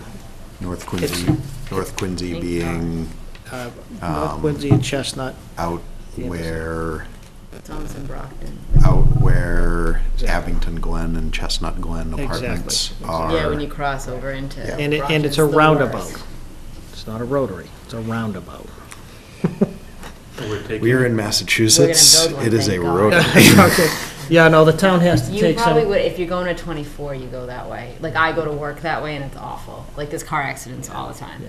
'Cause it's like Depending a on, two-way. depending on which side of town I'm coming Is it to. roundabout? No, they're They're- gonna put they're one, going to which, build That's what's one. being, which will be that- awesome. that's what's being designed at the moment. So Yeah, if 'cause you it's go way on better than a Chestnut light when Street it's not from busy. That would be good. 139 Braintree put a bunch out of them in there. They were great. towards Route 37, Like, if you're the- going to 20, like you know where Chestnut Street is? I'm like the most Okay. challenged person. Okay, you so know where if you're Woods, gonna you go know to where Woodsdale 24, School is? Where? The Woodsdale School? It's right, if you came out of your street and you went straight across, okay, if you came out of Old I Farm, just, I don't want to, Okay. this, I don't want It's a everybody to good stay idea. here because I can't Yeah. find it's a directions. good idea. 'Cause I Yeah, go but- this but way you know all the what? We time. can explain A it. lot of people don't know where it is either, Actually, so, for all for right. the sake, I mean, it's good, it's not a bad explanation, yeah.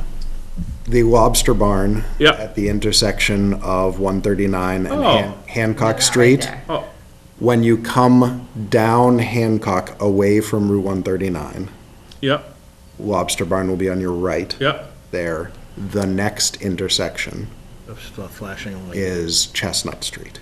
There's a You little take a Oh, convenience. right Chestnut There's a little 139? convenience, no, it's With the- Hancock, Yeah, yeah, yeah, where the little two lights are. convenience store So you there. take a where the- right there and go You all take the a way right to- there, the next intersection is the one that we're talking. Like you pass through like by the temple, I don't know if you ever saw like where the Jade When Buddha the was. Jade Buddha was here. Oh, at the end of That's that, that's right Chestnut. away TV in.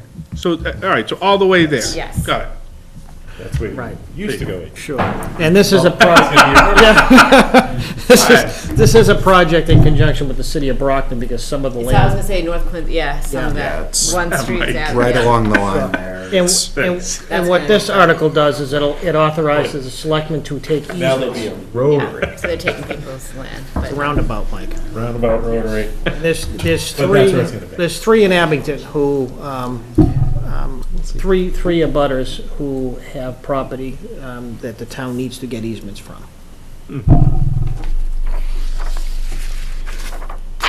Is there any sort of financial settlement with the property owners? It is possible. There's one that has already gifted his easement to the town, gifted, but for a nominal sum.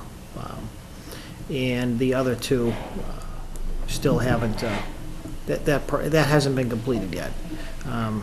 So it's a little too early to tell what financial accommodation might have to be made. I know there's a appraisal process that is ongoing, and that's really through Mass DOT. Would that be something that we, as the town, would have to pay for? It's likely that the town would. And I believe, though, that Chapter 90 funds can pay for that. That's one of the, Which chapter is Chapter 90? that's the road Roadway, funds, okay. yes. and now we wouldn't pay for the Brockton easements. Correct. We'd pay for the Correct. Abington, so there's two houses on the other corner, so they would, Yep. Brockton would have to deal with theirs. Yes, Okay. yes. So it'd be the, I don't mean.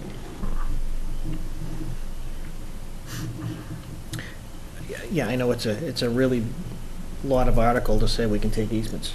But, Yeah. you know, the lawyers get paid for a reason, so. Article 18? 18 is the requested funding to update the town zoning bylaw. And then this is supposed to be, the next step after the completion of the master plan. 19 is to allow us to sell the center school, essentially. Yes, it is. And, Is it being used for anything currently? no. It's just empty school? Yeah. Okay. And it's getting to be a costly school in terms of. Keeping the building from falling apart. Exactly, So so. that and people like breaking right. in. I So think. it's, Yeah, I don't know if that's like an issue. I'm but sorry? I was saying like people like Just maybe Mike. breaking in and stuff. I don't know if that's an issue, but Just Mike. yeah. I don't even know what that is, but Well, the other thing that's important to this particular article is it allows the selectmen, if it's passed, to actually subdivide the property as they deem fit, because as you know, there's that playground area, whatever definition you want to call it, a little bit down the hill there, so. So how much of that property would the town wish to dispose of? also some they might keep. Yeah, right, so and again, this article gives the Board of Selectmen the ability or the authority to make that determination.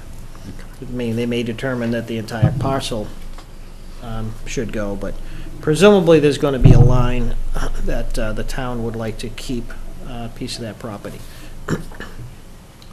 Article 20, we talked a little bit about last week, is the cable access Yes, new method of how they have to be paid. yes. That it has to come through the town, even though it's not official. Foolishness. Well said, yes. Article 21, And obviously, anyone on the committee jump in with questions at any point that you have them. I second the foolishness, but other than that. the next article is the statute, accepting the statute that allows the town to collect 3% of total sales on marijuana distribution facilities. Last year was the Zoning, Exactly. Last year was the zoning. We did not accept this last year, which is not that untypical, because quite frankly, there was no reason to. There was no way that a facility could be permitted or by the town before that anyway, so. So now somewhere Correct me if I'm wrong, but they had to be on separate years' warrants. Yes, and again, the reality is, if you don't know if the zoning's gonna pass anyway, Right. but you know, the ability for, the logistic ability anyway, to have a facility opened within that year was just. So if a facility opens at this point, we can get an additional Yes, 3%. exactly, so, and we, But you said the other day there was nobody asking for it, right? We had not received any Yes. requests Right. at that But- point for. that's true.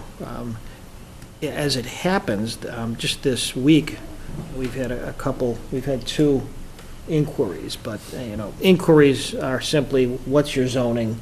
Can you give us zoning? How many have come? Do you have any people in the process? So, inquiries are different than serious, because, I have heard within the past week that there are approximately 6 going into Brockton. really, wow. 6? 6. They have zoning? They zoned for 6. They have, from what I heard, they have 6 lined up. Mhm. Their zoning said they had to be something like 300 feet apart, and there are 2 that are going to be like 320 Yeah. feet apart from That's each good. other. That's called competition. So this is what I would say on that, like, is there any other town that is doing this? That like we can definitely like make a good plan for, to say like, these are some of the bad things, like, does Brockton talk to us about this stuff, or can they? Well, I think. I just don't know how the Yeah. towns work, are you guys like friendly, is everybody Well, I like? mean, a- a lot of them aren't open. Yeah, this is I'm so not talking about new. right now, I'm saying, so they're gonna get permitted, right? They're gonna be there before we I feel are. like Brockton and, we're not the same. I'm just saying, the town isn't, but what they do and mistakes that people make, and especially in an industry that's very new.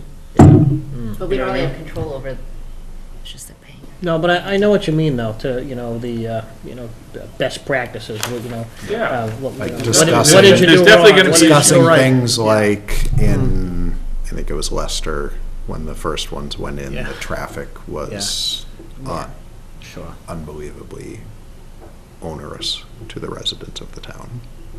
Now, granted, that was the That was the first. So. Right. shiny apple, so I don't know that it's gonna be that way in some of these other suburban towns. But it's a good point, though, Greg, but right now, that there's just not enough history in this region to, to share a lot of, information and learn from each other. All right. Other questions on that? Article 22 is Renee's petition to ban plastic bags, Excellent, yes. which no particular financial impact as Exactly. far But as we there's some can tell. fines. There are fines, So, yeah, so we could so we could get potentially some have money. small amounts of fines. We can get $50. I think the highest one was 200. That was like a lot of offenses, though, like, come on, get rid of the plastic bag. The fourth and future, like Yeah. 4+ offenses is. Okay, so who's regulating that? Regulating what? I believe it's Regulating Renee. the plastic bags? I'm gonna be going around, I'll Who is- report them. Who is enforcing We the all know. plastic bags? That would be the health agent. Okay. I'll be reporting it, don't worry. I went here and I got a plastic bag. Why the health agent? Because I just made that decision right now. No, that would be typical in most communities. I don't think it's gonna be hard to enforce, though. I don't, Article, Because I think the stores can then I think, yeah, I don't think they'll be. Article 23, landfill. Go ahead. I believe this was enforcement of current regulation, which I don't think is particularly, it doesn't have a source. Do we know what the source of it is? What is it? Article Article 23 is the Chapter 49 dumping, Article 1 It landfill, doesn't permit say. to dump required. I believe that planning was by board? petition as well. Yes, it was. Yes. That's exactly, that's right.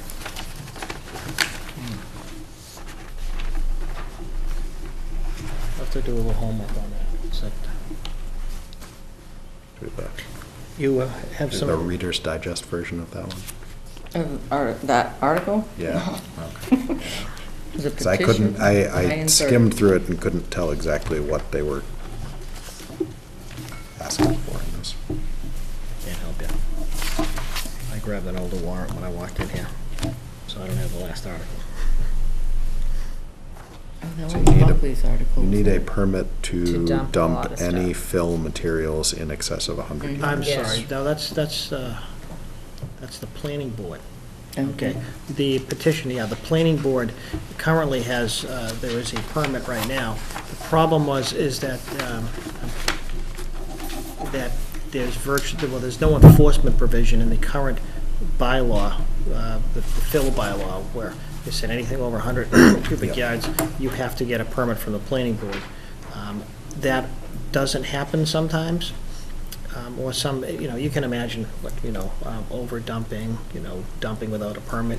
And the existing bylaw does not, has little or no enforcement power. So this adds the enforcement provision. Adds teeth. Yes. And this is the dumping of, It says it. Yeah. I know, but I forget. Oh. It's like- Large, No, it's- large amounts Yeah, of earth, so land debris, type. refuse, sand, gravel, or other types of earth or other materials of any kind. Does anyone have So I guess if any? they're digging a big hole. Do you want to go back to the They treasure wanna collector? dump Oh, it. yes. Yeah. Yep, back to Article 15. Is it 15?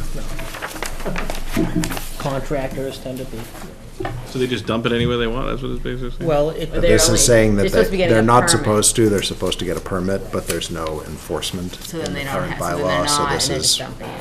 putting a level of enforcement into the.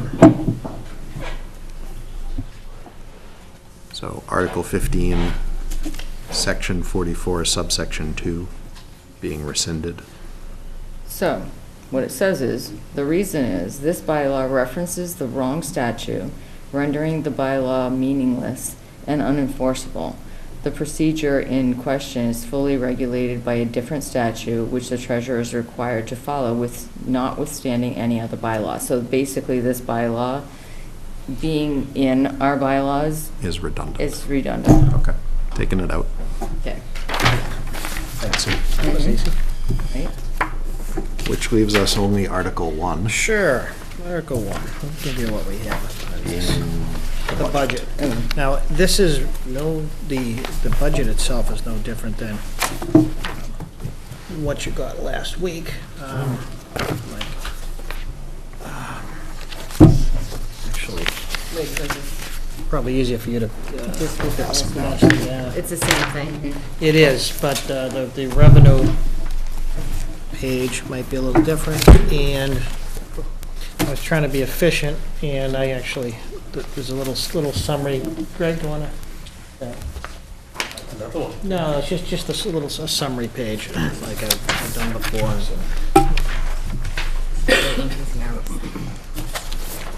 This isn't anything you already don't know, after all you've sat through here. I'm sorry? It's increasing our recycling costs. Oh, yeah, I know. Well, again, I went two-sided this time. We're into a shred day. Yeah, okay. Of course, it took me 5 times to get it right. You know? Actually, I was going to ask you that question, if you get the municipal advocate. All you wanted to know about recycling. So. Do you get copies for the whole committee doesn't get copies, do they? No. Okay, because We that, have 2 copies. that we yeah, will- it's very, very I have it on as informative well. as to the, on my wall. No, on Marshall's. Oh, okay, all right.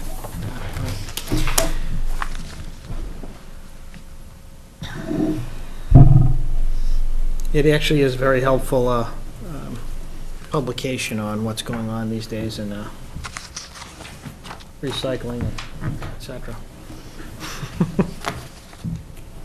This is a municipal magazine, so anybody that's watching, there's nothing risque about this. This is just A cartoon with 3 little pigs, and the big bad wolf is the building inspector. It says, remember, if your house isn't built to code, he'll just huff and puff. Yeah. So anyway, just distributed the same budget document that you got last week.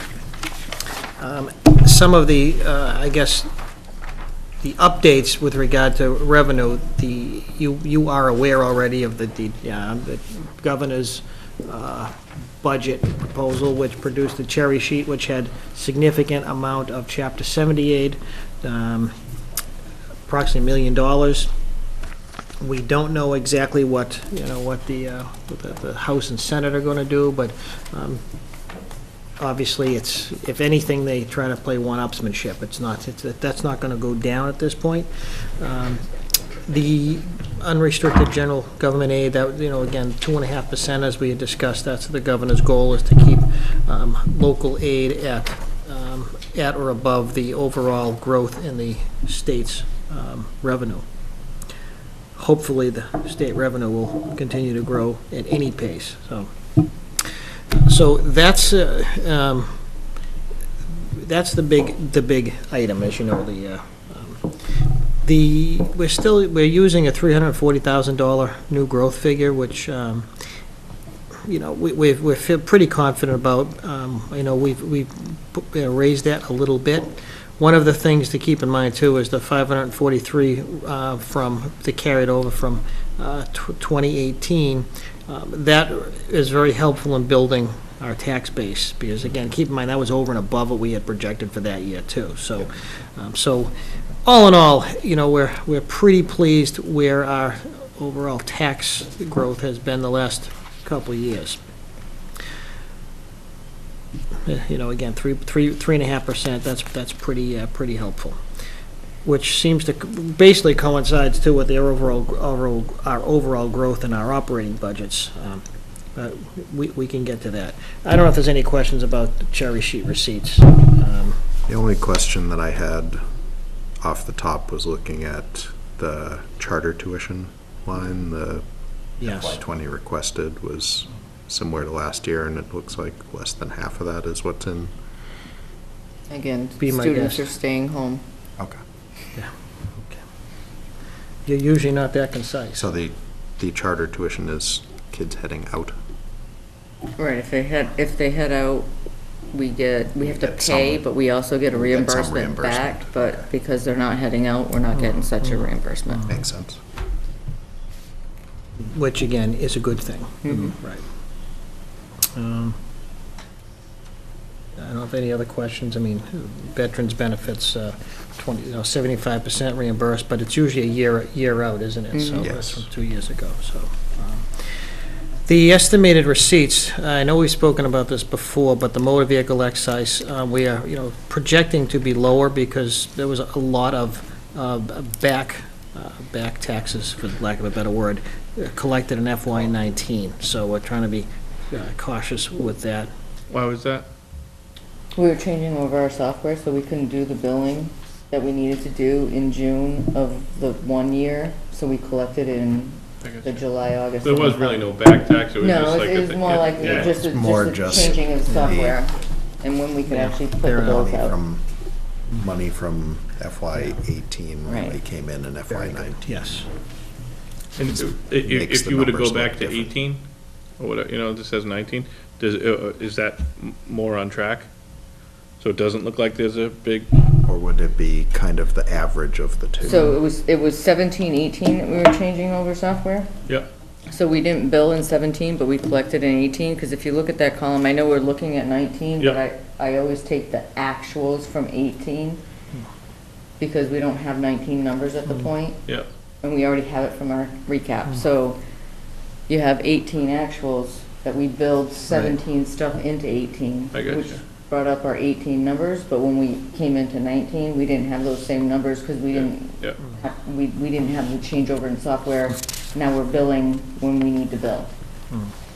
that is seriously confusing. That's the same software that we can't print a budget with, correct? No. So No. you have to be seriously confused if you're us and you're budgeting in 20, you're working at tax rate in 19, but you're closing out 18 all at the same time. Yeah, no, that's definitely like. Yeah, I get your confusion, but it's kind of No, I like, mean, it's just the I mean, years I mean, just for you completely guys, overlap. I get to look at this every once in a while, I think. I can't imagine doing it every day.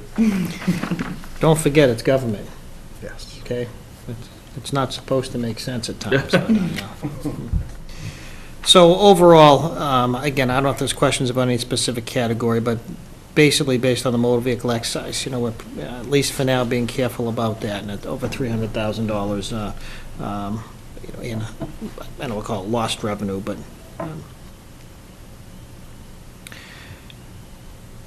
I don't know that there's anything else that anybody has a concern or question with on there at this time. And at this point, this is balanced. It is balanced, yes. Sorry, I had one It's question. all right. No. Investment income, I might have already asked this, what is that again? It's basically the money that we get on money that's sitting in the bank that we haven't spent. So it's like interest that you get on your bank Yeah, accounts. so that's like pretty substantial, no? Like, Interest, as Renee was mentioning earlier. The difference, you mean? Yeah, So- sorry. Interest so rates in the- are in the past significantly years, we've low. had a lot of money that we were sitting on because of Yeah. the school money that was coming in. okay, So we're sitting on it, waiting to pay it out. So we were at like $120,000 a couple of years ago, but usually it's about $60,000 on Okay. the money that we're so sitting this is on. basically just going back to normal. Yeah, we're not including what we've been getting in and holding on to until we have to pay out bills for the school. Yeah. 'Cause you can't include, I mean, that's a 3-year project, so we're keeping it down to where it's been in the past. Other questions, Mike? Ross, anything? Yeah. Renee? I mean, the expenditure categories, summary, again, I know you're all familiar with them, and again, you can tell me how you want to look at this in the next week or two, whether, you want more of a PowerPoint highlighting some of the issues. So again, whatever you would like us to do would be, you should just let us know. So, the major, the personnel cost, collective bargaining increases, you're generally talking about 2% cost of livings, and there may be some other items in there, whether, longevity or step increases that inflate that, usually between 2 and 3%. But those are all funded in here. We do have to find funding for a year 2 of a police contract, but that's something that we'll have to figure out when that time comes. It does include the, DPW position we've talked about, as well as a similar amount in the expense portion of the DPW budget, so we can experiment a little bit with how much is worth contracting versus how much is best done by actual personnel. I know we had that discussion a few weeks ago, and there's no right answer in terms of whether, to what extent you're better off contracting out. There's no right answer until you have a little history and experience, so we hope to get to that. We don't want to add two positions when we don't, in the end, don't need 2 positions. John Stone is very, very happy with this approach. I think you're all aware, too, that he was down a couple positions due to injuries, and so now that he's fully staffed. Oh, the injured are back. Yeah. Yes. Well, the positions have been replaced, people were out on disability, so those are replaced now, So based upon that, we feel pretty good about the staffing of DPW with a little bit of an addition to it. You know about South Shore VOTEC? I know we've talked about that too, because that was almost, at the time, it's still important, but at that point in the budget process, that was very important. You probably haven't heard about the waste collection issues. I think we might have. I'm just It guessing. might have been discussed once or more than once. The health insurance has been another positive, and we carried initially an 8%, then we lowered it to 6%, and then 3%, but we've just set the rates at 1.5% increase over last year. Which is excellent. That is really good. Yes, it is. Is this setting us up for a larger percentage in the future? Because I know that we had times with Mayflower where it was either small or nothing, smaller than nothing, and then 50. Sure. Well, this is, as you know, we're not with Mayflower, that Right. this is not a subsidized rate. That was part of the issue with Mayflower, is they would use some of their reserves to help keep rates lower, and that's going to catch up to you. But this is a rate that is not subsidized by the trust fund. And again, been built up about $600,000 now in reserves, so it's pretty healthy. We still would like to find some joint purchase partners. We had some bites last year, but unfortunately, some of the experience of those communities kind of suffered for a couple of years. It's also a situation where we may have been a little too picky, and so that's probably going to have to change a little bit too. Never be too picky. Yeah. Well, no, but in a couple of years when, we may get hit hard and we're on our own as a, self-insured town, it's good to spread that risk around, even if, even if you're not as picky. You might be looking at So demographics rather than experience for some period of Is time. there like a, when you go to pitch that, is there like a pitch thing, or is it just more like a casual conversation? Like you have with another town No, I manager mean, or we've, well, it's both, actually. I mean, we put people in the room, showed them, our history and, and again, we call around. I mean, it's a big decision for a community. It's a risk. When you could get into, the unknown on such, and a benefit that's so critical. But we're running about 6% lower than Mayflower now for three years in a row, and, that adds up to big money. Yeah. It's not a small amount. No. Ambulance. Yeah, you know about the ambulance. One of the, when we look at what the, one of the things I cite at some point here is that the budget document pretty much maintains the same division of expenditures per function. For instance, the school's about 68, 69%, public safety, et cetera, down the line. That's inflated a little bit this year by the fact that we're taking a bigger hit with regard to the ambulance, because the revenue goes into the general fund and just feeds everything. The expenditure stays with the fire department, stays with our public safety and non-school side of the aisle, so to speak. And I even hate to say it that way. So those are the big issues.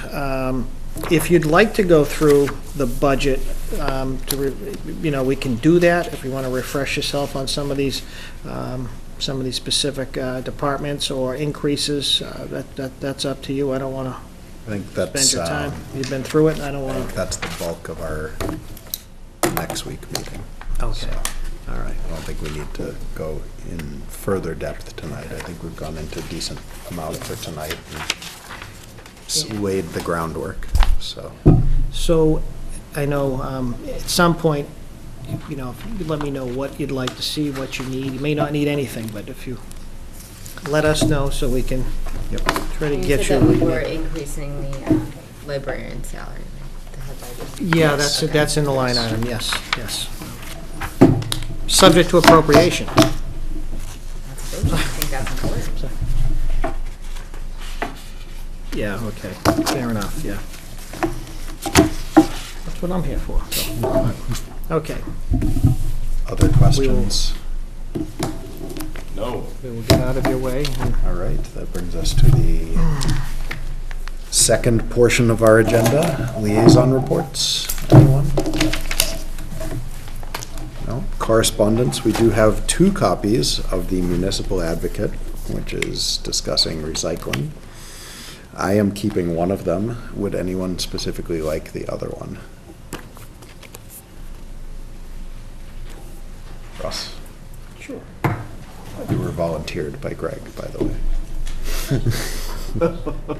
This one actually will go into significant detail. I was discussing with Deb before the meeting started, and she said she has actually read through it, and it's quite informative on everything that's going on with the recycling crisis around the whole world. So, as we know, that's affected our budget significantly. So, US has to figure out how to do it, a lot of people have to figure out how to do it. but we gotta figure it out. Yep. So, that is our correspondence for the week. Use more reusable things. No plastic bags. That's the Plastic key. bags, and that will save it. Yeah, but I mean, like, really, like, using, like, reusable containers and buying things in bulk and not as many individual packages, that will save. I'm telling you, Greg. I agree. We have minutes to review from our last meeting, April 10th. We got them. There was a small question that we had during the week on the payment of long-term debt and as opposed to principal, and that was adjusted and noted. Right. Right? Yes.